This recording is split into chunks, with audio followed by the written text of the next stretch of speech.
तमिळनाडूमध्ये DMKचे एक मंत्री राजा यांनी जे अतिशय अभद्र असे उच्चार वक्तव्य केलेलं आहे ते मी तुमच्या समोर ठेवतो। त्याचा हिंदी अनुवाद जो उपलब्ध आहे माध्यमांमध्ये तो तुमच्या समोर पहिले ठेवतो आणि मग आपण चर्चा करूया।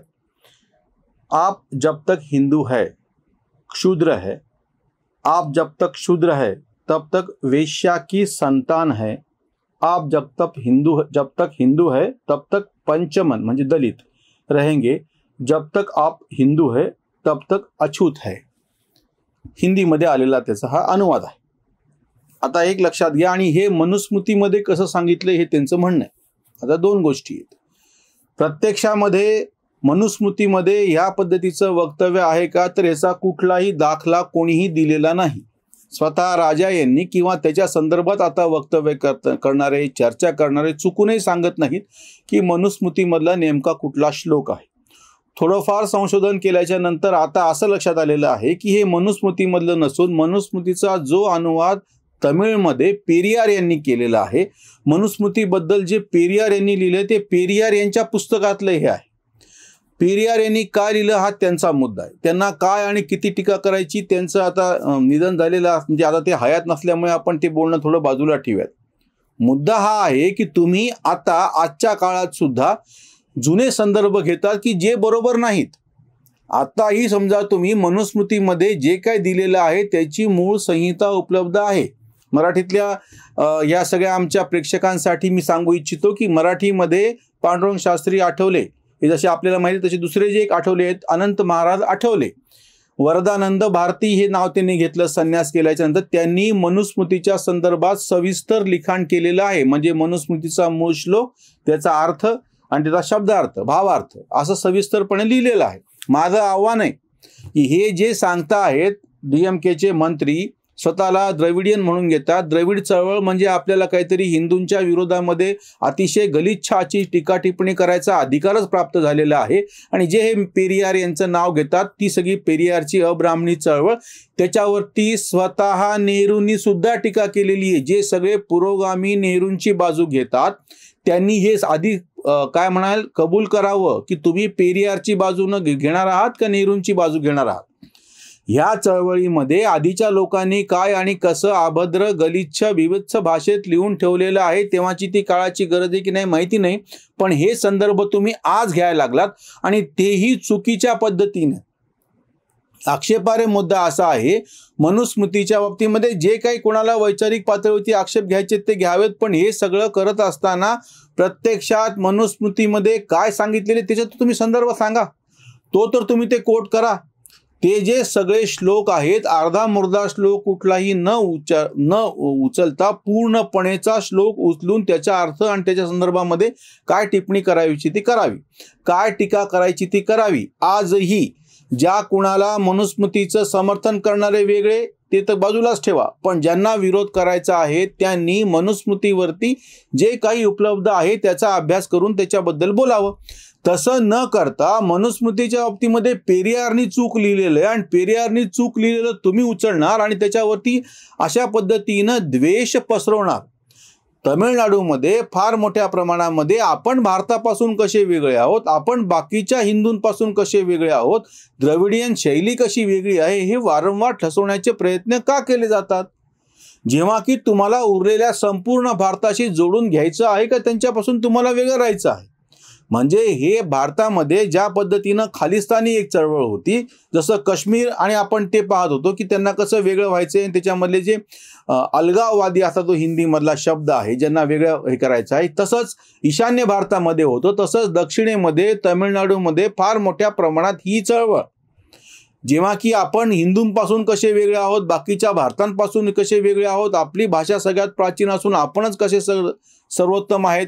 द्रविडांचा जो संघर्ष रंगवला जातो खोट्या खोट्या पद्धतीने, त्याला काही सांस्कृतिक संदर्भ आहेत ते जुने आहेत, तो सगळा काळ आता निघून गेला।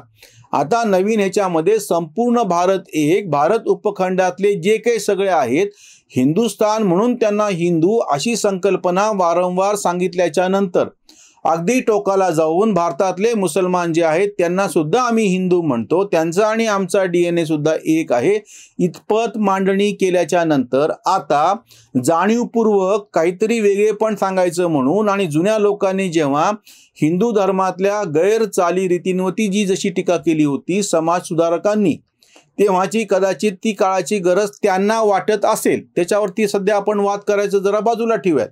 पण आता तो संदर्भ घेताना आणि तोही चुकीचा घेताना तुम्ही स्वतःच्या कडवटपणाने काय सिद्ध करू पाहत आहात? त्या ठिकाणी अगदी साधा हिंदी भाषेचा प्रश्न होता की तावातावाने ते हिंदीच्या विरोधामध्ये असं काही बोललं गेलं, मी हा बोलणारा आणि तुम्ही ऐकणारे सगळे मराठी आहोत. पण महाराष्ट्रामध्ये कधीही अशा पद्धतीने जी आपली मातृभाषा नाही अशी हिंदी, जी भारतातली संपर्क भाषा म्हणून प्रमुख भाषा आहे, आजही भारतामध्ये भारतीय उपखंडात सुद्धा अगदी बांगलादेश, पाकिस्तान पण त्याच्यामध्ये घ्या, नेपाळ पण घ्या, या सगळ्यामध्ये सगळ्यात जास्त प्रमाणात बोलली जाणारी भाषा ही हिंदी आहे. संपर्कासाठी सर्वसामान्य लोकांना सोयीस्कर जाणारी भाषा ही त्यातल्या त्यात हिंदी आहे. असं असताना कट्टरपणे आपण आपल्या मातृभाषेला चिटकून राहायचं आणि तेव्हा की जेव्हा बाकीच्यांना तुमची गरज आहे का तुम्हाला बाकीच्यांची गरज आहे हे नीट जेव्हा स्पष्ट होत नाही, तेव्हा एक सरळ साधा मुद्दा आहे की संपूर्ण भारत एकीकडं आणि फक्त काय म्हणता येईल तमिळनाडू एकीकडं असं होईल का? कुठल्याही बाबतीमध्ये तमिळनाडूला पूर्णपणे वेगळं काढून बाकीच्यांना जसं काही तमिळनाडूची गरज आहे, मग त्यांनी संपर्क साधायचा तर कसं साधायचं? ह्यांचं ढोंग उघडं कुठं पडतंय माहिती आहे का की ह्यांना इंग्रजी चालेल.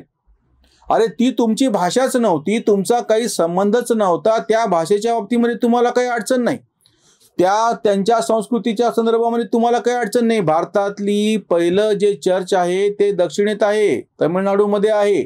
पहिली जी मस्जिद आहे ती केरळमध्ये आहे. या संदर्भामध्ये ही सगळी संस्कृती ज्या पद्धतीने प्राचीन काळापासून आपल्याकडे वेगवेगळ्या संस्कृती आल्या, वेगवेगळे लोक आले, त्या सगळ्यांना आपण स्वीकारत गेलो. पण हे करत असताना तुम्ही तुमच्या जे जवळचं आहे त्यांना राग करायचे कुठून शिकलात? तुमच्या जवळचे जे तुम्ही जर स्वतःला द्रविड म्हणून घेणार असाल तर हिंदू तुमचे शत्रू आहेत का? म्हणजे तुम्हाला कट्टरपणे हिंदूंच्या वरती वाईट शब्दातली टीका जी जुन्या लोकांनी केलेली ती नेमकी उचलता येते, पण तुम्हाला तेच बाकीचे ख्रिश्चन किंवा इतर लोक आहेत त्यांच्या बाबतीत मात्र तुम्ही असं बोलत नाहीत किंवा मुसलमानांच्या बाबतीत तुम्ही असं बोलत नाहीत. बाहेरचे असून सुद्धा त्यांच्या बाबतीत नवीन काळात, आधुनिक काळात पुरोगामी विचारांमध्ये काय आणि कसं बोलावं, कुठले मुद्दे उपस्थित करावं याचं तारतम्य आहे, याची विवेकबुद्धी शाबूत आहे. कुठल्याही DMKच्या मंत्र्यांनी किंवा कुठल्याही DMKच्या लोकप्रतिनिधींनी, आमदार, खासदारांनी मुस्लिमांच्या बद्दल गलिच्छ टीका टिप्पणी केलेली तुम्हाला आढळणार नाही.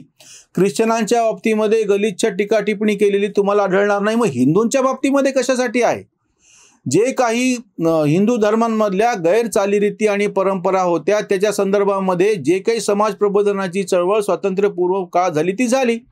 त्याच्यानंतर आता आपण आधुनिक काळामध्ये घटना स्वीकारल्याच्या नंतर आधुनिक काळामध्ये आधुनिक लोकशाहीची मूल्य स्वीकारली, त्यालाही आता 75 वर्ष झालेली आहेत आणि आता काहीच कारण नसताना अतिशय वाईट पद्धतीने तेच संदर्भ काढायचे, ठरवून उकरून काढायचे आणि स्वतःला वेगळेपण स्वतःचं सिद्ध करायचं, ही एक विकृती आहे. जेव्हा की बहुतांश तुम्ही ज्याला सवर्ण हिंदू म्हणता किंवा तुम्ही ज्याला हिंदू म्हणतात त्या सगळ्या वर्गांनी तुमच्यावरती आता कुठलाही कसलाही अन्याय केलेला नाहीये, काहीही कुठलीही घटना घडलेली नाहीये. बऱ्याच वेळा काही ठिकाणी स्थानिक पातळीवर छोटी मोठी गोष्ट होते, हे जेव्हा एखाद्या मुस्लिमाला पकडलं जातं तेव्हा तुम्ही धर्म पाहू नका म्हणून सांगता. अतिरेकी घटनांमध्ये एखादा मुस्लिम सापडला तर धर्म पाहू नका म्हणून सांगणारे हे सगळे पुरोगामी आहेत आणि ते मात्र त्यांचेच भाऊबंद असलेले बहुसंख्य असलेल्या हिंदूंच्या बाबतीमध्ये काहीच घडलेलं नसताना तेव्हा मात्र धर्माचे सगळे जुने पुरलेले मढे उकरून काढतात आणि त्याच्या नावानं परत एकदा ती राख चिवडत बसतात. ही मानसिकता काय आहे? आता तुम्ही हे जे वाक्य वापरलेलं आहे, क्षुद्र तुम्ही आहात, वेश्येची संतान आहात, तुम्ही अच्युत आहात, अस्पृश्य आहात, अरे हे सगळे मुद्दे पूर्णपणे आता काय म्हणता येईल त्याला निरर्थक होऊन गेलेत नवीन काळामध्ये. स्थानिक पातळीवरती काही लोक जे विकृत आहेत त्यांच्या वागणुकीमध्ये कदाचित तुम्हाला ह्याचे काही अंश सापडतील. ती तिथली स्थानिक गोष्ट आहे. तुम्ही संपूर्ण भारताचा, संपूर्ण या भारतवर्षाचा, उपखंडाचा विचार केला तर याच्यामध्ये अशा पद्धतीला सार्वजनिक ठिकाणी आता थारा उरलेला नाही. हे सगळं माहीत असताना जाणीवपूर्वक भाषेला विरोध करायचा. आम्हाला हिंदी भाषेला विरोध आहे, आमचा हिंदूंनाच कसा विरोध आहे, आम्ही द्रविड म्हणून कसे वेगळे आहेत, आमची भाषा आणि आमची संस्कृती. तुमची भाषा, तुमची संस्कृती कशी श्रेष्ठ आहे याचा प्रत्येकानं अभिमान बाळगावा, प्रसंगी गर्व सुद्धा बाळगावा. पण हे करत असताना दुसऱ्यांवरती कारण नसताना तेही पुन्हा दुसरे, हे दुसरे नाहीच आहेत. सगळे हिंदू हे ज्या या पूर्ण उपखंडामध्ये, ज्याच्यामध्ये जैन आले, बौद्ध आले, शीख आले, सगळ्यांना समाविष्ट करून घेणारी जी व्यापक अशी संकल्पना आहे त्याला नाव हिंदू आहे, अशी मांडणी सगळे करत असताना हिंदुत्व म्हणजेच राष्ट्रीयत्व हे म्हणण्यामागे उद्देश हाच आहे. अगदी पारसी सुद्धा इथे आले, आम्ही त्यांना आमच्यामध्ये सामावून घेतलं. भारतीय मुसलमान जे आहेत त्यांच्या ज्या चालीरीती आहेत त्या सगळ्या इथल्याच कशा वेगळ्या आहेत. भारतीय मुसलमान परदेशातल्या मुसलमानांच्या सारखे नाहीत.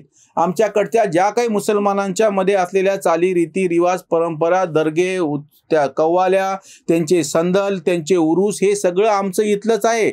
मजारीवर चादरी चढणे, नवस बोलणे, गंडे घालणे, हे सगळं म्हणजे आम्ही त्यांनाही समाविष्ट करून घेत आहोत. असं असताना जे प्रत्यक्ष याच सगळ्या संपूर्ण संस्कृतीचा एक अविभाज्य असे घटक आहेत ते द्रविड स्वतःला मात्र वेगळं समजून घेणार आणि त्याहीपेक्षा जाणीवपूर्वक असे काही विधानं उचलून तेही आपल्या सोयीस्कर, अभद्र, बिभत्स वाटणारे म्हणून ठरून ते तशा पद्धतीचे उच्चारायचे, हीच एक मानसिक विकृती आहे. तमिळनाडू हा भारताचा अविभाज्य असा घटक आहे. तमिळ संस्कृती ही भारतीय संस्कृतीचाच एक अविभाज्य असा घटक आहे. हे विसरून स्वतःला वेगळं समजणे, स्वतःला वेगळं समजताना इतरांवरती लाथा घालणे, शिव्या घालणे, चूक भाषा वापरणे, हीच एक विकृती आहे. ही स्पष्टपणे ओळखून अशा विकृतींना कुठल्याही पद्धतीने थारा दिला नाही पाहिजे. संपूर्ण भारतीय संस्कृतीमध्ये आपण सगळे घटक आहोत, हेच लक्षात ठेवलं पाहिजे. इथेच थांबूयात. धन्यवाद.